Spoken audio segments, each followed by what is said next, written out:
কেন্দ্রীয় কার্যালয়ের সামনে থেকে।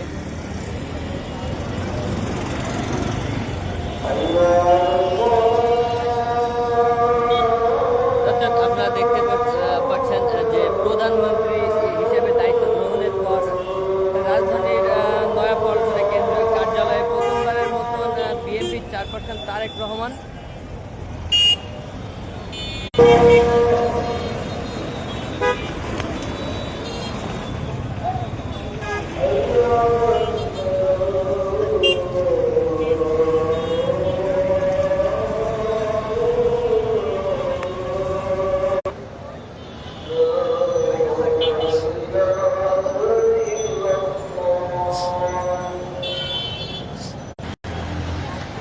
প্রধানমন্ত্রী হিসেবে দায়িত্ব গ্রহণের পর প্রথমবারের মতো রাজধানীর নয়াপল্টনের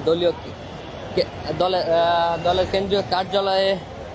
বিএনপি চেয়ারপারসন তারেক রহমান তিনি জানিয়েছেন শনিবার 28 তারিখ সেখানে উপস্থিত থাকবেন এবং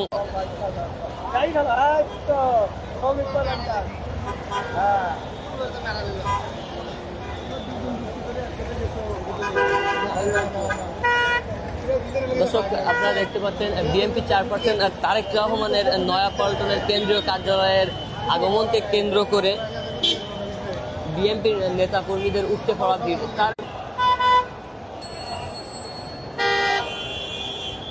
বিএনপির চেয়ারপারসন তারেক রহমানের আগমনকে কেন্দ্র করে